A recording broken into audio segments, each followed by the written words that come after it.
Hello guys and welcome to another video. So episode 8 of the Percy Jackson Disney Plus TV show just dropped, so let's talk about it. This is the final episode of the season and we still haven't gotten confirmation as to whether we're getting season 2. So this is the final Percy Jackson episode for now and maybe ever. Let's hope not, because this episode was great, okay? This episode was incredible. The excitement that I felt watching those first 2 episodes came back here. For me, the season, it started off on a high, and then at the middle there, especially episodes 6 and 7, it kind of dropped for me. So I was a bit worried about the finale, but it landed, it stuck the landing, and it ended on such a high note that for me, what I'm getting from this is that any scene at Camp Half-Blood is just superior to anything else. My non-spoiler review for this is basically that it was great. It was a great episode. It was probably the closest to the book. That's not saying much because the show has been hitting all the beats, but it's been doing things its own way. But it felt really very true to the book and to the characters. So I loved it. I can't wait to watch it again on my rewatch, and it was great. Honestly, some of the best performances of the season. That being said, let's get into spoiler territory. So from now on, there's going to be spoilers for episode 8 and probably other books, including specifically Sea of Monsters. So the episode starts with basically a previously telling us everything that had happened in episode 7 and everything that was important up to that point. We basically get Poseidon's monologue with images of what's been going on. And then, when we finally start the episode after the previously, we get more narration. But it's not Percy. This song, The Last Day of Summer, is my favorite one in the Percy Jackson and the Lightning Thief musical. If you haven't watched that, I have a video ranking all those songs, so feel free to watch it. But that song is where Luke has a reprise of Good Kid. And that's the best depiction of Luke that I have ever seen in my life. Better than the books, maybe. It definitely makes me feel more. But here, at the start of the episode, we have Luke open the episode with, "Luke, I know you didn't want to be a half-blood." Not Luke, L-U-K-E, L-O-O-K, okay? To have that reversal, it's such a full circle moment, and it hints at the fact that maybe Clarice isn't the actual lightning thief. After watching episode 2 and episode 3, I complained a little bit that we hadn't gotten a lot of Percy and Luke interactions, and specifically no sword fighting classes. In this episode, however, that issue is solved almost completely, because we see Percy and Luke having one-on-one classes, which makes sense because obviously he's the son of Poseidon and many important monsters have taken an interest in him, so it would make sense for the best sword fighter to just give one-on-one lessons to the kid who is in most need of them at the moment. And in those lessons, we just have so many great Luke and Percy moments that makes his later betrayal in the episode so much harder to watch. But what's important is that we get to see Percy actually training with a sword, and that he might not be at Luke's level, but this kid is good. Then at the end of that great scene, we are finally back at the beach and Percy challenges Ares, of course he does, to a one-on-one duel. Single combat, very Game of Thrones of them. After he challenges him, he proceeds to say why, you know, obviously, because he was the lightning thief, he's working with Kronos, and he stole the Helm of Darkness. And Annabeth, who skipped that whole part in episode 7, is just there like, what is happening? She turns to Grover's like, okay, what?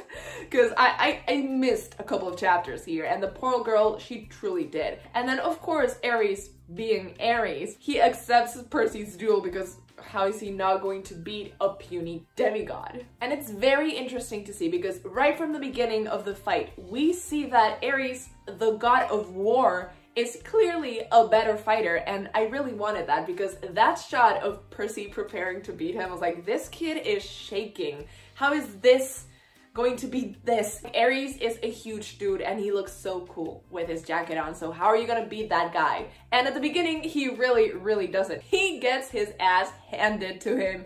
Ares literally grabs him and flips him over his head onto the ground and then proceeds to like throw him like a couple of meters back where Percy rolls in the water. And I just thought like that gave him the idea to use the water later on, but it was such a cool fighting scene. Do I wish it had been longer? honestly, yes, because I really like action scenes and I really like seeing sword fighting. So for me personally, a longer scene would have been better. But I understand that given the 40-minute run that this episode has, it should have been an hour.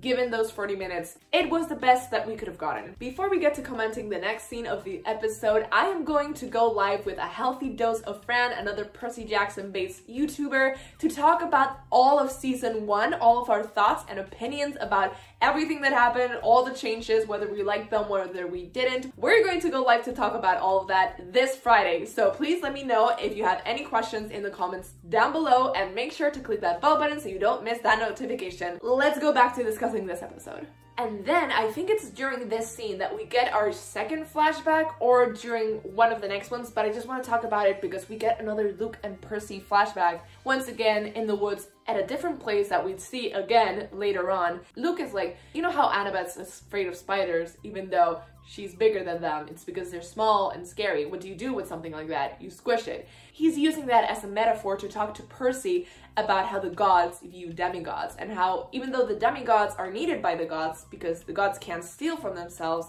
the gods are still afraid of the demigods even though they're less powerful. They're not restricted by ancient rules or anything. So that was a very nice parallel, and also like a terrible foreshadowing of what was going to happen later. But we go back to Percy and the fight, and obviously Percy can't beat Ares in a fair fight. So what does he do? He rallies the whole ocean behind him. He creates like a huge tidal wave, knocks Ares off his feet, and uses that and the distraction that now Ares is lying on the sand trying to grab for his sword. He starts fighting so much better because obviously a wet Percy is a better fighter Percy. We know that water makes him more powerful, okay? Don't make it weird. So after getting a couple of good slashes in, Percy finally gets Ares to like kneel basically because he slashed his ankle, and we get to see golden ichor, which was not explained in any way whatsoever. But for those of you who don't know, the gods don't bleed blood because they don't have blood. They don't have DNA. It's very important if you ship anyone in this books. The gods have golden ichor, which is the blood of the gods. Easy as that. The scene and how Percy calls the wave is all really cool because he's like, I know who I am. And then the wave is there. It's like, it's Son of Poseidon all over again. Yes, another reference to the musical, Fight Me. The scene overall was very book accurate. Obviously, we don't get those flashbacks with Luke because those happen chronologically in the book, but still, I thought it was very interesting that they decided to do this like this instead of showing those during the Camp Half-Blood episode, but I think that actually works really well. So I'm happy with that change. I know, incredible. I'm capable of change, people, and growth. So after that, for some reason, Ares just disappears, and I think it made more sense in the books why he decided to leave after getting his ankle slashed. I think it was a matter of pride. It just wasn't really explained in the show. After that, we get the Helm of Darkness because that's the price that they decided on. I have to say, it looked kind of ugly, and it was funny to me how it was bronze instead of black. It didn't really fit Hades' aesthetic, which, you know, is something that they're doing less here than in the books. In the books, each god has a very clear aesthetic, and they have their individual thrones, their individual cabins, all like decked out in their aesthetic. Here, it's more toned down or more like generally Greek. So they get the Helm of Darkness, and it turns out instead of appearing still in California when they used the pearls, they appeared all the way back in New York. So that means they're right next to the cabin where Percy and Sally were in the first episode. So Percy hears like something in the cabin. He obviously goes there and he faces Alecto. I think that's her name. The Fury that's been popping up all throughout the show. I think he kind of realizes that she was just doing the same thing that he was. They were both executing quests that they didn't really care about, but someone more powerful than them wanted them to get a special object back, and they had to do it. Percy, I think, really sympathizes with her in this moment way more than he does with her in the books. He actually hands her the Helm of Darkness, and she disappears, promising maybe that the world isn't gonna end and that maybe he'll get his mother back. So even though we've already had an instance in the first 5 minutes of Percy literally trying to sacrifice himself or doing anything he can to save his friends, we have another instance of Percy being like, well, it's time for me to sacrifice myself because once is not enough per episode.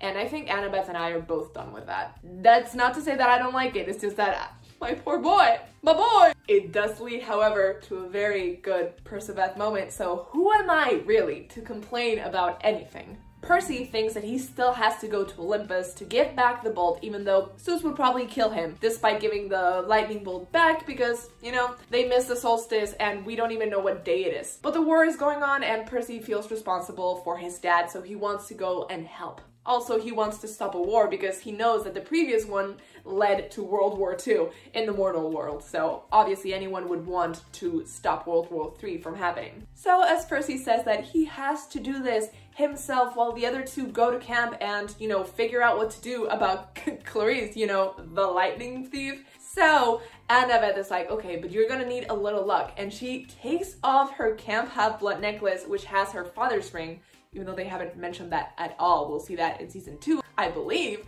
She takes it off and puts it on him, and while she's doing that, Percy does not break eye contact once. The man is looking at her like, oh my god, like she is the most precious thing in the world to him. For ages, I've been on the mind that Annabeth falls first, but then probably Percy falls harder, even though I think they're both on like the same level of loving each other. In the Mark of Athena, Annabeth does say, I've had a crush on him even since I was 12. So that's season 1, book 1. And I know for a fact that Percy was not crushing on Annabeth in book 1 yet. I don't even know if he was crushing on her on book 2, maybe, because he did keep her photograph in his school binder. Very, very sus of him. So do you think that Annabeth fell first in the show or that Percy fell first? Honestly, I'm still an Annabeth believer, and I think that Annabeth started crushing for Percy once Percy took Medusa's head out, you know, allowed Annabeth to keep her cap, and took the head and made the Fury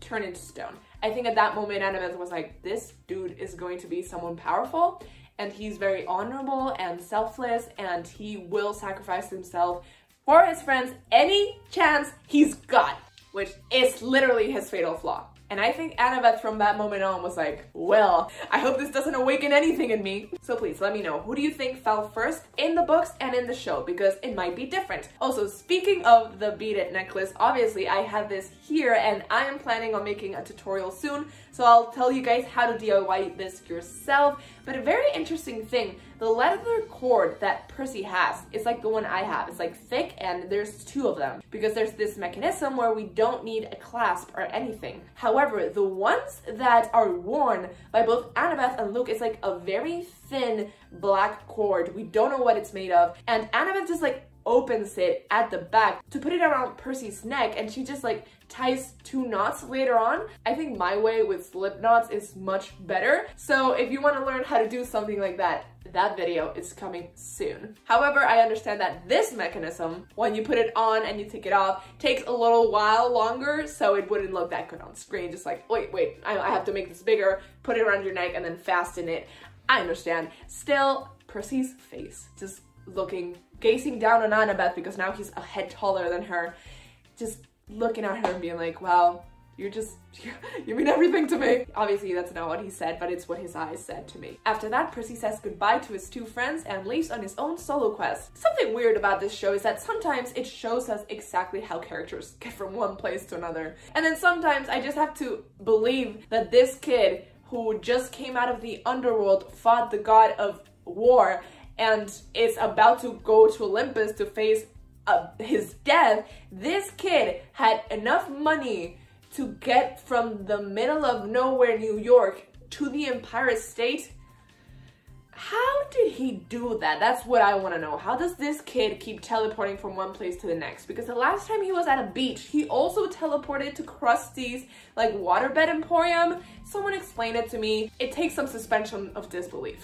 How did he get there so fast? Regardless of how he gets there, he gets there. He gets to the Empire State, sets the bolt at the table. He's like, I need to go to Olympus. And go to Olympus, he does. We don't get to see the elevator music, but maybe we'll get that in the 5th season because it's not like a plot point, but it's a funny scene. The first time we get to see Olympus, it's beautiful. Like the very first things that we can see, it's like if Greece was on drugs. It looks so cool. There's like temples everywhere, nature everywhere, and it looks so pretty. And then when Percy reaches the top of Olympus, where we have the thrones for the Olympians, it looks like there's been a battle there. Like, it looks like the oldest part, like something you might actually find in ancient Greek at the top of Mount Olympus, the one that actually exists, ancient Greece. So I really like that attention to detail in the set. He gets there, and the only god that's there, maybe because it's the only one they could afford, is Zeus. And he kind of looks like he's slumped on his throne. He doesn't seem very menacing, is my point. As I said before, things are generally Greek instead of being focused on one single god's aesthetic, and we can see this thing here. Also, the thrones are so tiny. Well, not tiny, okay, the thrones are human-sized. So I don't know if we're ever going to see the gods being gigantic creatures like 20 feet tall like we do in the books and, surprisingly enough, in the movies. Maybe we're trying to distance ourselves from the movies. I don't know why, because I feel like the gods would want to appear so much bigger and more important than demigods once they're there. So maybe he just wasn't gigantic because he wasn't expecting an audience, but I do want to get gigantic gods in the future.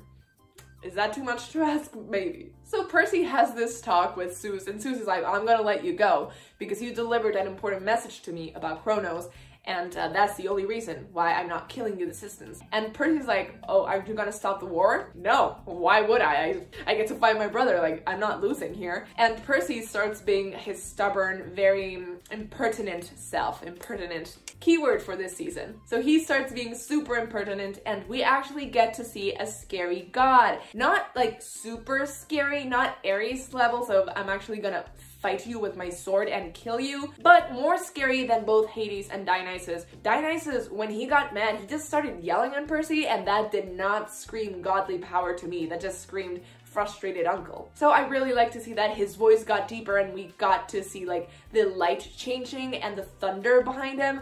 We were really privileged to see that because obviously the actor for Zeus in that scene passed away before the show came out. He did really great, and it's gonna be hard to follow that. So I would say one of the biggest changes that we've gotten so far is the attitude of the gods. In the first series, they're not as wacky as they later turn out to be in later Percy Jackson series, but they're still like a little bit wacky. They're very much themselves. They perform at 100% of their personality all the time, and I feel like this is a little bit more like laid back. In terms of most gods, I feel like Ares was pretty good with the Twitter wars. He was my favorite god. Obviously not personality-wise, but I think like the depiction of him, he was the one that I could actually find threatening, because the other ones are just like middle-aged men, so I mean, that's a scary concept in and of itself. But when Percy says something incredibly impertinent that makes Zeus about to sap him out of existence, we finally get to see Poseidon once again, and Percy meets his dad for the first time when Poseidon actually surrenders to Zeus to save Percy's life. This is another big change that they made to their dynamic. Obviously at the end of book 1, Percy and Poseidon are kind of on good terms, but here, the fact that Poseidon, a god, surrenders to his big brother in order to save Percy, someone he's never talked to, it's very impactful. I really like that change. Zeus leaves, he does his own thing, he disappears, he teleports, and we're left with a Percy and Poseidon conversation. It was really good. Like, Percy's like, do you dream? Do you dream of mom? And Poseidon's like taking it back. He's like, you could have asked me anything, and you asked me about if I like your mom. It's such a cute moment. It just keeps showing us time and time again that Percy is a mama's boy, as it should be, and I love to see it. And then Poseidon like grabs his face, and it's so cute and tender and such a special moment, and I feel like Walker did a really good job in that scene. Poseidon shows Percy a pearl, and Percy, there's so many emotions going right now, but I feel he kind of felt betrayed. He was being dismissed, basically. So Poseidon crushes the pearl, and Percy leaves Olympus, and he's finally back at Camp Half-Blood, and he shows up next to our favorite pine tree, Thalia Grace. Oh, I have to say, one of the things that I really liked about that scene with Poseidon and Zeus is that they spoke in ancient Greek to each other, and the only word that Percy understood was patros, I think, which means father. He's like, oh, Chiron taught you well, and they're like, no, No, he didn't. And it was his mom. And the only word that she taught him is father, which is, I don't know how Percy didn't see it coming that his dad was a Greek god, especially because this version of Percy is very smart. He puts everything together so quickly. Not to say that the other one isn't, is that this guy has more information to base his accusations on. So then we get Percy walking into Camp Half-Blood after looking at Thalia. We get to see several campers, you know, just clapping for him because obviously he just saved everyone. And we get like a shot of twins. I didn't see that. My brother was like, oh, do you think those are the Stoll brothers? I was like, what are you talking about? Some people are thinking it might be the Stoll brothers, who by the way are not twins, right? They're just brothers. And then people are thinking it might be Pollux and Castor, Dionysus's kids. We don't know. It hasn't been confirmed. They're literally just there for a couple of seconds. I don't think they're anyone important, but we'll have to see in season 2. I mean, the Stolls aren't really important until book 3, and Castor and Pollux aren't really relevant until book 4. We might not get either of them until those respective seasons. But we don't care about them. The thing that we care about is that Annabeth is there wearing her Camp Half-Blood orange t-shirt, and she runs to Percy and hugs him again. Obviously, we already knew about this hug. Was it in a preview or I think it was in a trailer, so spoiled for everyone, but still, love to see it. And this hug might be the most Percybeth hug ever, because obviously it starts like, oh my god, you're back, you saved everyone and you survived, I'm so happy. But then Annabeth opens her eyes and she's like, have you seen her yet? And Percy's so confused. He's like, what are we talking? I thought we were hugging. And obviously she's talking about seeing Clarice because she is right there with everyone else. That hug was both cute and strategy, which is Annabeth's MO. After that, we get Percy and Luke and Annabeth discussing why Luke didn't say anything to anyone, and that's because he didn't want to like start a riot between the campers because they were already picking sides and whatever, so having the lightning thief there wouldn't have done them any good. So he's like, okay, I'm just gonna take Percy to talk to Chiron, blah blah blah. Annabeth, you keep Clarice distracted while people celebrate. So the fireworks that we get aren't the 4th of July fireworks as I thought. They're just a celebration for Percy saving the world, which, you know, fair enough. Correct me if I missed this, but I don't think they mentioned what date it is at any point in time, so I just know it's after the 21st of June. I don't know when we are. So then we get Percy and Luke walking through the woods with the very cool lights of the fireworks in the background. This scene was just like beautifully lit, and we get them talking and you're like, okay,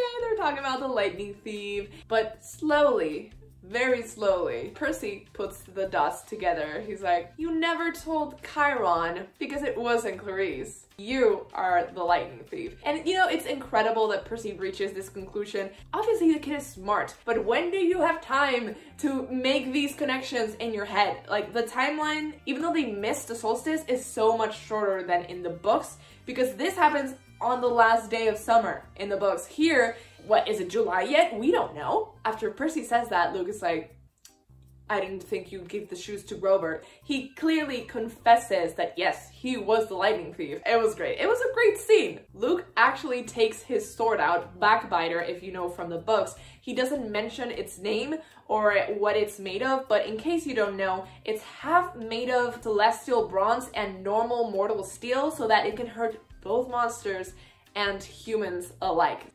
It's a terrifying sword in that sense, but he is like, I'm not here to hurt you, don't worry, you can put Riptide down, I'm actually here to recruit you because I know that you understand what I've understood. The gods absolutely suck and Kronos is here to help us and bring about a new golden age. And while he's talking, he keeps carving the lines into a rock, and Percy like recognizes that as something dangerous because this sword can teleport you, apparently. It's a magic sword that opens magic portals, obviously. Not in the book, but could explain why Luke keeps getting away with things and how he gets away here because spoilers, there's no giant scorpion from the abyss. So if Luke had tried this at the beginning, maybe he would have succeeded in recruiting Percy, but Percy has just been saved by his dad multiple times, specifically in the last day. So right now he's not in the mindset to actually defeat and overthrow the gods, specifically because he hates Kronos appearing in his dreams. So he's like, they're just doing their best. I met your dad. And at the mention of his father, Luke goes absolutely crazy. He starts fighting Percy with his sword, and Percy reciprocates. Luke is like, oh, you've gotten better, which I love to hear it. Percy actually slashes Luke accidentally, and his face is like horror-struck. He didn't want to do that. He's like, I'm sorry, I actually hurt you or something like that. And Luke gets so mad, he actually starts coming after Percy with a vengeance. And when things start looking bad, and it looks like Luke is going to defeat / kill Percy, we get a golden dagger out of nowhere hit Luke's sword. And of course we know, or at least I knew because my brother was like, Grover? Obviously not. It was Annabeth. And I'd been spoiled that Annabeth was there during this scene, but I didn't know it was gonna be this way, and I really liked it because obviously Annabeth takes off her cap, she was invisible, and she's like, I heard that whole thing. And since she doesn't have a dagger anymore, she threw it to save Percy's life, she takes away a sword.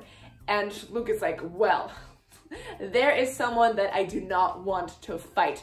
So seeing that, he runs away and he leaps, he finishes the design he was doing and he leaps through the portal and disappears. And Annabeth is there just like, by the way, this is the scene where we get the best acting by far by Percy's actor, Volker Skobel. His face looking at Luke and Luke's face looking at Percy. It's like a dagger to the heart. Oh my god, like that boy has been betrayed by one who called himself his friend and who he thought as a mentor. It hurts. It truly hurts. And while I love that scene, I love how Annabeth was introduced and I love their dialogue and their interactions and the acting. One thing that I must say is that the ending felt too abrupt. It just ends. We don't get to see either Annabeth or Percy recuperating or recovering or reacting to what just happened. So I wish we could have getting a scene of maybe like Annabeth falling to her knees, crying or devastated or something, because her brother, her only friend for so many years, just left her and betrayed her in the worst way possible. He tried to kill Grover and Percy, but we don't. Instead, we get Percy like folding his Camp Half-Blood shirt, which we've seen him wear just once. Here, he's finally wearing his first bead, which is this one over here, the black bead with the green trident. We get no context for that whatsoever, so we just have to assume that people notice. Obviously, I noticed, but I don't know if people who haven't read the books actually notice that Percy finally has a bead and that it's a trident. I don't think you can even tell that much. I guess if they do official merch, people will have noticed. I wish they could have had Chiron, Grover, or Annabeth mention like, oh, you got your bead and it's your trident, you deserve it, whatever, I don't know, something, anything. So then we have Chiron being like, you're a hero, people look to you as a leader now, and Percy's like, great. And we get Dionysus once again. Great line being like, oh, Percy, I'm pretty sure your name is Peter. Like, you're not Percy Jackson. Percy's like, I am Percy Jackson. Perfect roll credit scene. Then we have one of our 2 or 3 final scenes. There's so many endings to this episode. We get Annabeth talking to Thalia, and Percy's like, oh, what does she think about you leaving to go with your dad? And Annabeth's like, she's just a tree. But yeah, I think she approves. She talks about going to Disneyland with her dad, and she's like, oh, it kind of sounds like Waterland, but I don't think it's you know, I don't think I'm gonna die there. And Percy just like smiles at her. She's like, did I read that wrong? Do I have to prepare for Disneyland? Oh, she's so adorable. And he literally says, just go be a kid. So cute, like this guy, so mature. Did I mention that Annabeth is wearing the cutest braids here? Obviously she wears braids throughout the whole series, but she has braids with her braids. She looks so cute, and she does look younger than she did before, so it just shows that she's going to have a childhood now. And then who shows up? It's Grover with a flower, which is his license to go and look for Pan. And what does Grover says? They haven't searched the seas yet, which is obviously a reference to Sea of Monsters, so we better get a season 2 announcement because I can't wait to see him in a wedding dress. I'm not gonna give any context to those of you who haven't read the next book. And then Percy's like, okay, we're all going our separate ways, but let's make a promise right here, right now, that a year from now we'll be here together. The 3 of us right here together. And I don't know if he says the 3 of us, but I think this has to be foreshadowing of some kind to them at the end of Sea of Monsters, spoilers for the book, standing there next to Thalia with Thalia there, you know, not in tree form. I think Tree Thalia was like, I'll make sure to be there with you guys. And she really comes through with her promise. So they promise, and then they hug, and it's the cutest hug, and we just get to see Percy's face, and he's like hugging Grover for the first time. It was so good. It was so good. I get that they've changed a couple of things and that things don't happen exactly like they do in the books, but It's so worth it to see any kind of trio interaction. It's going to hurt so much to not have the main trio in season 2 or in season 3, but then we're getting them back in season 4, so we have to get that far, people. We have to get that far if we want to see our main trio together again. The main trio, it has such good chemistry. The actors, I mean. I need more. I'm insatiable. After that, we get Percy going to the cabin once again, and finally we see Sally, and Sally walks up to Percy and they hug, and then she holds his head and she's like, wake up, and like, God damn it. But me and my brother actually gasped because we thought it was the real thing finally, but no, he was in another dream, and Kronos / Dementor looking guy shows up at the door and drops the biggest foreshadowing to season 2 nobody expected. I don't know if people are taking it the way I took it. Percy says, I've actually noticed that I'm very good at this, so, you know, keep trying me. And Kronos says that I am counting on that. He is counting on Percy being good at quests, which to me sounds like he is already planning getting the Golden Fleece, getting Percy to get the Golden Fleece back to camp, to Talia's tree, to take Talia out of the tree. So, because Kronos knowing and hoping that Percy's good at quests means that he's going to use him in the next quest to do his bidding.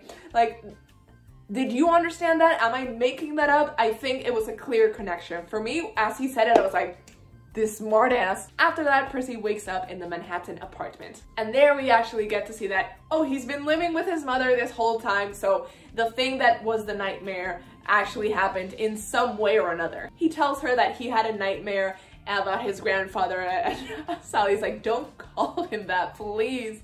And I agree, please don't call Kronos your grandfather. But she takes out a notebook and a pen to write down what he said, and Percy's just like, he told me to tell my mom that I love her from time to time. And she's like, yeah, so Kronos, the Lord of the Titans, called you in your dreams to tell me that you love me. He's like, yeah. It was very cute, okay? Very cute. And then they both get ready and they leave the Manhattan apartment as Percy closes his monologue, which you just gotta love a full circle moment, people. And the show ends like that, with Percy's narration and with the door closing to the Manhattan apartment, and it's raining, which shows us that, you know, Poseidon is looking over us all. And I was like, wait, Gabe. So then we watched the credits, and then we watched what would have been a preview for next episode, but was actually an end credits scene. And when Rick Riordan told us that he wanted to distance himself from the movies as much as possible, I believed him. Well, picture me surprised when I see that the post-credit scenes is almost exactly like the post-credit scenes for the first movie, because obviously Gabe really isn't that important to the show. Like, he showed up for 2 minutes and he wasn't as much of a bad person as he is in the books or in the movie, where he literally tries to fight Percy physically. So here we're like, does he really deserve to die at the end? Can we really overlook the fact that Sally murders someone for her character development? Like, I don't think we could have in this version of events.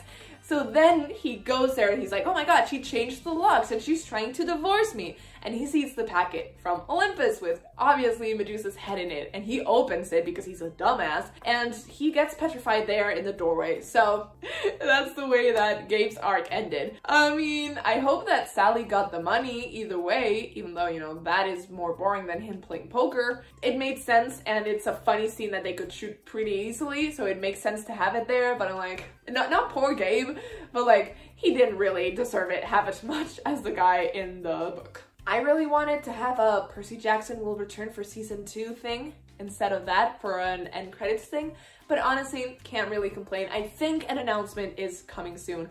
It better be, because I love this episode. It was so good. Yeah, episodes 6 and 7 and maybe 5 a little bit, they weren't like incredible, but everything else was, and everything was entertaining. Everything had really high highs. Some lows were like, but still, you know what this show is? Unbridled potential. That's what it is. So I just think it's going to keep getting better and better. Do I think that maybe someone else than Rick Riordan should write it? I don't know. I think that someone with more script writing experience should write it. So I think Rick should focus more on the producing and have people who know how to write TV shows and TV show seasons do their thing, because the pacing was the thing that kind of bothered me the most. By the way, if you want to hear more of my thoughts on this, I'm going to be talking about all of my thoughts for the whole season this Friday. I'm going to go live with a healthy dose of Fran, and we're both going to talk about our thoughts, our opinions about the whole season. So please let me know what time works best for you for us to go live this Friday. And if you have any questions for us, just let me know down in the comments and we'll make sure to get to those. That's it. That's the end of season 1. I don't know what to do with my life now. Like, what am I gonna do on Wednesdays? I don't know. That is the last bit of Percy Jackson TV show that we might get ever. Hopefully not, but maybe. The one thing that's making me feel better is that we're getting The Wrath of the Triple Goddess in September. So that's the second book in the Challenge of the Gods new series that we have going on. So I'm happy about that, but still, I'm afraid because Rick Riordan has overfed us for so long that I don't know how to live without Percy Jackson content. I'm obsessed, okay? I admit it. At this point, I think everyone knows, and I'm fine with it. Please leave a like if you like this video. Comment down below if this was your favorite episode and why it was your favorite episode. Click subscribe if you haven't already and click that bell button so you get notifications every time I post a new video. I post videos just like this every single Friday, normally and from now on, and I guess I'll see you guys next time. Bye!